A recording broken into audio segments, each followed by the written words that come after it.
AP deputy CM Pawan Kalyan ఇవాళ సాయంత్రం పిఠాపురానికి వెళ్లనున్నారు. ఇక 3 రోజుల పాటు జనసేన ఇంటర్నల్ మీటింగ్స్ అధికారులతో సమీక్షలు నిర్వహించనున్నారు. ప్రస్తుత రాజకీయ పరిణామాలు, స్థానిక సంస్థల ఎన్నికలు, సొంత నియోజకవర్గంలో శాంతి భద్రతలపై చర్చించనున్నారు.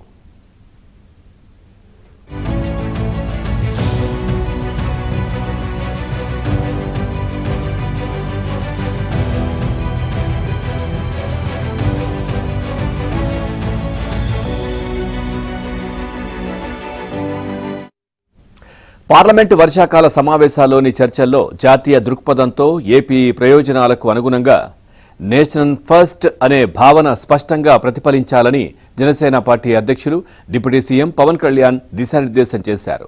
నిన్న సాయంత్రం హైదరాబాద్లో జనసేన పార్టీ ఎంపీలతో నిర్వహించిన సమావేశంలో పార్లమెంటు సమావేశాల్లో చర్చకు రానున్న బిల్లులు, వాటిపై పార్టీ వైఖరి, అనుసరించాల్సిన వ్యూహాలపై సమగ్రంగా చర్చించారు.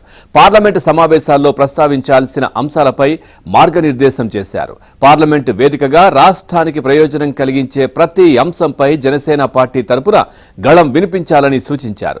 ప్రస్తుతం అమల్లో ఉన్న ప్రాజెక్టులకు మరిన్ని నిధులు కేటాయించేలా కేంద్ర ప్రభుత్వాన్ని ఒప్పించే ప్రయత్నాలు చేయాలని చెప్పారు.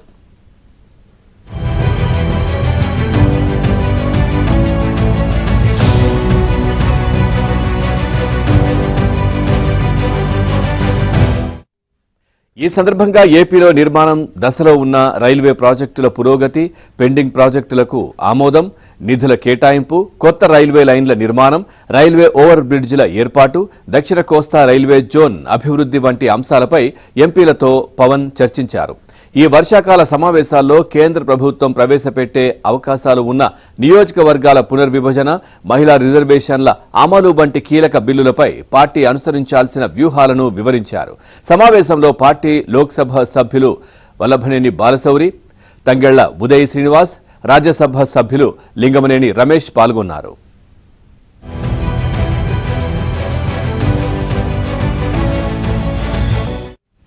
జాతీయ చలనచిత్ర పురస్కారాలకు ఎంపికైన నటీనటులు, సాంకేతిక నిపుణులు, దర్శకులు, నిర్మాతలు, రచయితలు, గాయకులకు పవన్ హృదయపూర్వక అభినందనలు తెలిపారు.